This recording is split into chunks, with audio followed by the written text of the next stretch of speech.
simply by tapping into these retiring corporate devices and getting those reconditioned, refurbished, and getting them back out to the community, alongside of philanthropy and some earned revenue streams that we've built to help offset the cost of connectivity. We're not just solving device access and connectivity for families. We're really connecting them to an economic upside that benefits and strengthens our community as a whole. Welcome to An Ounce of Prevention, the podcast. At our recent associates, we believe that an ounce of prevention is worth a pound of cure. Our daily commitment lies in informing our clients about legal risks without hindering their business objectives. As we like to say, we're in the business of building companies and helping executives sleep at night. So stay tuned. Maybe you'll learn something that'll help your business grow and thrive. Welcome to An Ounce of Prevention, where we believe an ounce of prevention is worth a pound of cure. I'm your special guest host, Morgan Gilmore. In this 3-part series, I'm sitting down with 3 incredible organizations involved in the inaugural Dealmaker's Haunted Hall A&D Halloween Gala to highlight their missions and their special impact in the Houston community. And now it's time for another case law update. Today we're talking about Dow Construction LLC versus BPX Operating Company, a recent decision out of the Fifth Circuit Court of Appeals that tackles a hot issue in Louisiana mineral law, whether unit operators can deduct post-production costs from a mineral owner's share of proceeds when that mineral owner hasn't leased with the operator, and what happens if the operator misses certain notice obligations. Here's what happened. Dow Construction leased property within a forest drilling unit created by the Louisiana Commissioner of Conservation. BPX was the unit operator. Under Louisiana's forest pooling laws, the commissioner can combine separate tracts into a single unit to prevent waste and ensure that each owner gets a fair share of the production, whether they agree to it or not. Here's the issue. Dow didn't have a lease with BPX or its predecessor Petrohawk, who was the original operator of the unit. Dow sent a demand for well cost information to Petrohawk, but Petrohawk did not respond. BPX sold the production from the unit and sent Dow its share of revenue after deducting Dow's share of well costs and post-production costs like marketing, compression, and transportation. Dow, of course, objected, stating that BPX did not have the right under Louisiana law to deduct post-production costs from Dow's revenue, and Dow also pointed to a Louisiana statute that imposes a forfeiture of the right to contribution for the cost of drilling if the operator fails to provide detailed cost reports demanded by an unleased owner. BPX pushed back with several defenses, claiming that Dow wasn't the kind of party protected under the statute, and that it had the right to deduct costs under Louisiana's doctrine of negotiorum gestio. But here's where the Fifth Circuit and the Louisiana Supreme Court made things interesting. The Fifth Circuit held that unleased interests under Louisiana statute mean interests not leased to the operator, not necessarily interests that are unleased altogether. Since Dow wasn't leased to BPX, it qualified. The court sided with Dow on that point, affirming the district court's reading of the statute. Then came the negotiorum gestio argument, the idea that BPX should recover costs because it acted to protect Dow's interests without a formal agreement. The Fifth Circuit rejected that too, based on a binding answer from the Louisiana Supreme Court in the Self versus BPX case, which we reported on in my buddy Tim Powell's podcast last year. The Self Court ruled that negotiorum gestio only applies when someone acts without authority. But here, BPX's authority came directly from a Louisiana state statute. That statutory authority meant BPX wasn't a gestor acting out of altruism. It was an authorized operator and couldn't use negotiorum gestio to justify its decisions. That ruling from the Self versus BPX case essentially shut the door on a broad reimbursement theory for post-production costs under civil code quasi-contract doctrines. Therefore, in the Dow case, the Fifth Circuit vacated the lower court's order that had allowed BPX to recover those costs and sent the case back for further proceedings.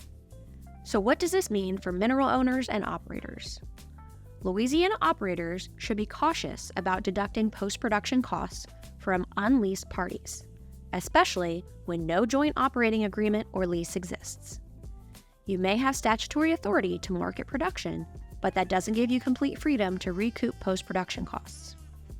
If you're within a force-pulled unit in Louisiana and you're not the operator, you may want to check and see what costs, if any, are being deducted from your revenue. That's it for this case law update. Thanks for tuning in. I'd like to thank Kanika Draksharam, a law clerk in our Houston office, for her help on this update.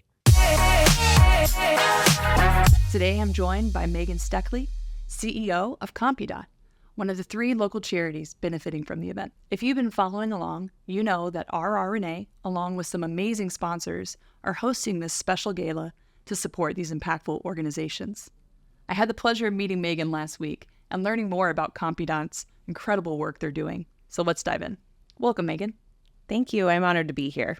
All right, so why don't you start by telling us a little about Compudopt?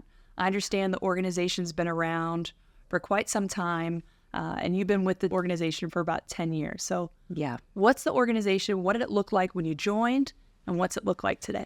Yeah, so Compudopt has been around for about 18 years. It started in 2007, and I have been there for 10 years, which simultaneously feels like about 125,000. And it's been such an incredible ride, right? When I joined the organization back in 2015, we were much smaller. It was me and about 2 other people. We were running about a $230,000 operating budget. We were really focused on just getting computers out to kids and families that didn't have access to them at home. We do that through taking corporate donated equipment, refurbishing it, turning it back around. And in all, I think we were just serving maybe about 700 kids only in the Houston area. And now this year in 2025, we entered the year with a $62 million operating budget. We'll impact over 300,000 people this year in 28 states and 66 cities across the U.S. with a really incredible team of about 157 staff. That's fantastic. So what was the turning point in the organization's growth? Oh my gosh, there have been so many catalytic points that have made this journey successful. And I think, if I were to name a few along the way, I think, the first thing that was really transformational was just stabilizing ourselves in the Houston market, right? And so we ended up purchasing our building. We were able to build and add education programs into our service offering. And I probably should have said this as we described the organization, but the core work of what we actually do is we're now the nation's largest nonprofit that's totally focused on a complete digital opportunity solution. And what that means for us is, yes, we're still handing out those computers that I mentioned before, taking corporate donated devices, recycling, refurbishing those, and getting those back out. But we also have become an ISP, and we also offer digital literacy training, basic skills to help people understand how to use these devices, and then technology education aligned towards workforce. All of that is supported by a nationwide contact support center with call center agents that are trauma-informed and live interpreters in up to 26 languages. So that first catalytic moment of adding technology education programs in addition to just handing out computers was, I think, one of the turning points for getting the organization on the road to exponential growth and scale that we've now been on for a while. And in part, it started building some brand awareness about us as more than just a device provider. I think secondly, moving on to that, we had an incredible time during Hurricane Harvey where our team really stepped up. And it was one of those moments where we were going, wow, are we even going to make it? And it was had such a profound impact on, obviously, our local Houston community. And we decided, even though it's a little bit outside of our mission for that week, in itself, we showed up at the George R. Brown Convention Center. We brought computers in for the 50,000 people that were trapped there, and we were able to increase the number. I think it ended up at maybe 200 devices that we set up at the shelters. We had 300 volunteers who came out and helped people get connected to, filling out their FEMA applications or telling their family that they were safe, all of those things. And we were invited to go to the NRG Center and also set up computer stations there. And while that was incredibly transformational for our role in the community as an organization that really sees themselves as part of this ecosystem, it also got our name out there, right? And it increased our brand awareness and connected us with corporate donors. and foundations that maybe hadn't heard of us before or had understood the impact of why this work is so important. And then lastly, in terms of this growth and scale, what that catalytic moment was of course, the pandemic, right? Sure. We had decided to nationalize in 2019 and had, done a lot of work in Houston to sort of re-engineer the organization, restructure the organization in such a way that we could nationalize. And then, of course, COVID hit and we were all put under lockdown. And another moment where we were going, oh, gosh, this really might be it. But we had 400 computers in our warehouse, and we built our computer drive-through program on the wall of our program classroom, and built a lottery registration on the website. And the first 24 hours, we had 30,000 people who registered and told us that they were in need of computer access. It was just the beginning, right? That led to calls from other cities, other funders and donors who wanted to have our solution brought into their community. And we'd done the work to scale really rapidly.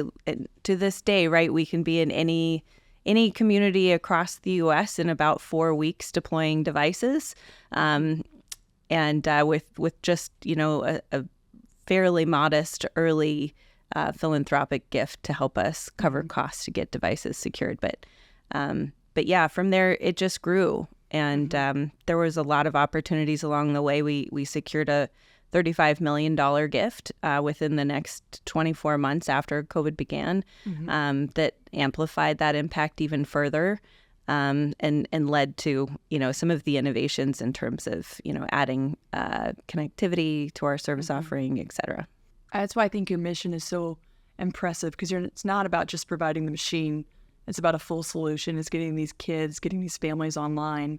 Yeah. And COVID really did shine a light on that, among other things, and how many people need to be connected. And yeah, I think you remember Hurricane Harvey. That was really when it stuck in your mind, is take your computer home. Right. Because if you don't have your computer, you can't get anything done. Yeah. And we talked about this last week when we first met, but I loved when you started explaining this. You described internet connectivity and digital literacy as a solvable issue. Yeah. I think that was really great. Can you talk about what that means, what it looks like in the U.S. today? Yeah, 100%. So, I was never born to be a social worker. I think the work is simply too hard, and I have unbelievable amounts of respect for people who can be in that space. But I always wanted to serve in an organization that has sort of a binary solution, right? There's a problem, we can solve it. And this is one of those situations, right?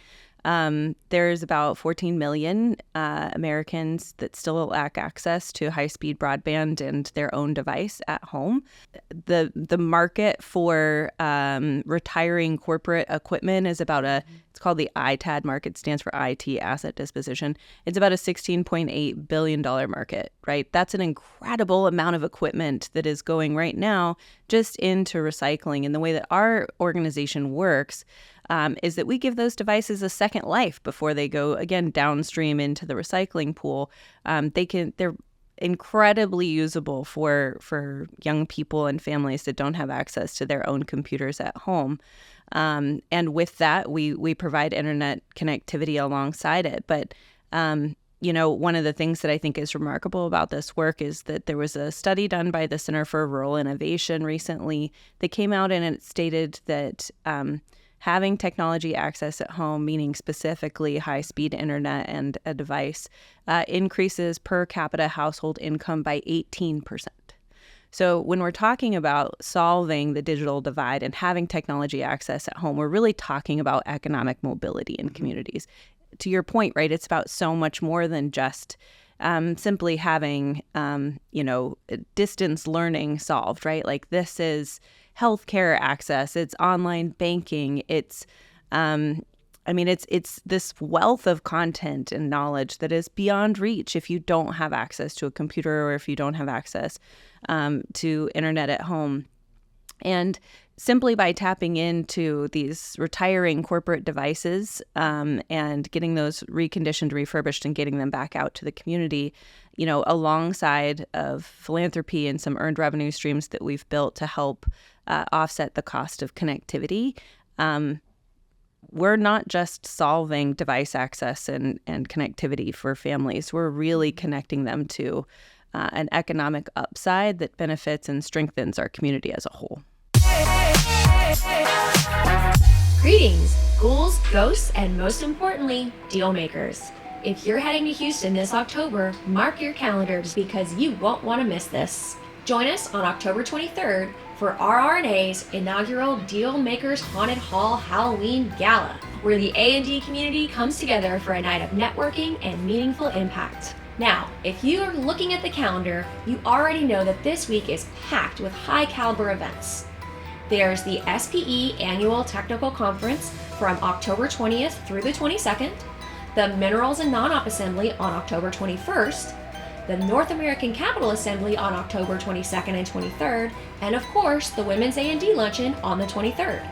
So why not cap off the week in style with our event the night of the 23rd? Get ready for all the fun activities. We have poker, karaoke, multiple bars, and don't miss the show-stopping costume contest. Come dressed to win. Tickets are on sale now, and you won't want to miss this eerie evening of industry magic.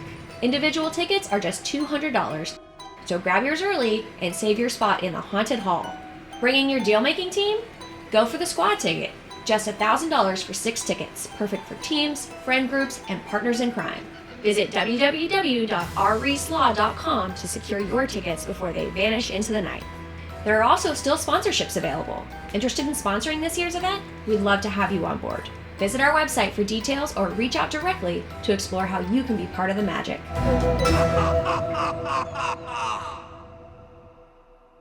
So for our listeners, folks can obviously get involved at the event. They can cast their vote for their favorite charity. But from a corporate standpoint, and I'm kind of leading you because I have an idea, but how can our folks involved on the corporate side, how can corporate listeners get involved? Yeah, this may be shocking after everything that I've just said, but you can donate your corporate computers to us.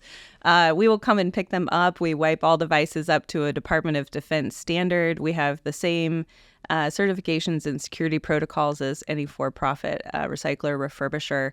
But the bonus is, number one, it's tax deductible if that's important to you. But secondly, you get to be a part of giving these devices a second life and this economic mobility and changing the future for these families. You can do it right alongside us. There's volunteerism that comes with that. There's the really good storytelling element that makes all of your marketing team really happy. We provide a lot of those really cute pictures of kids getting their first computer and alongside the media release, of course. So it's a true win-win. And then, of course, because we're a nonprofit, we do accept philanthropic donations 24/7, 365 days a year. And you can visit our website where, of course, volunteerism is also an important piece of making sure that this continues to work. So yeah, there's a couple of ways to get involved. Excellent. And so you will be at the Halloween event on October 23rd. I will. I'm really excited about it. Do you have a costume? I do. I am going as Medusa. Yes. Okay. I like that. Yes. One of my favorite Greek stories. You can think of it as a tragedy or not. But yeah, I'm really excited about it. Okay, well, very good. Well, for the folks out there listening, I encourage you, come up, introduce yourself to Megan at the event. She's fantastic. She's got a great story, lived all over the world. So I really appreciate you coming in today. Yeah, my pleasure. Absolutely. We're grateful to be included in this. We're really excited about the Dealmakers event and honored to be chosen as one of the nonprofits you're supporting. All right, before we go, so as you know, you're one of 3 selected charities that we're going to be featuring the night of the Dealmakers Haunted Hall. Attendees are going to have the opportunity to vote for the organization of choice, and we'll distribute proceeds. So for the listeners, before we go, why should they vote for Compudopt? Yeah, I think the answer is that we are laying a foundation for economic mobility that supports everything, right? By supporting our organization, you are still helping get food on the table for kids and impacting families in a positive way overall. So, by choosing us as your charity of choice, you're really helping all three organizations ultimately. So that's why you should pick us. No, well said. Thank you for that. Well, thank you again for coming on the podcast today. I know the viewers are going to enjoy getting a chance to meet you at the event. All right, if you would like to attend the Dealmaker's Haunted Hall on October 23rd, tickets are now on sale. You can visit our website at rreislaw.com and purchase your early bird tickets. See you there. The information and material in this episode is general information about our practice and firm and is for educational and informational purposes only. This information does not offer specific legal advice, and the use of this information does not create an attorney-client relationship with RRNA or any of its attorneys. The information in this episode, or any episode of An Ounce of Prevention, should not be considered legal advice, and persons should not act upon this information without first engaging professional legal counsel. Thank you for listening to An Ounce of Prevention, presented by R. Reese & Associates. If you found this episode informative, subscribe to, rate, and review our podcast on Spotify, Apple Podcasts, YouTube, or wherever you listen to stay up to date with future episodes, case law updates, and breaking news. If you have any questions or are interested in learning what RRNA's outsourced legal department can do for your company, reach out to us at podcast@rreislaw.com. That's podcast@rreislaw.com. Follow us on LinkedIn or call 832-831-2289.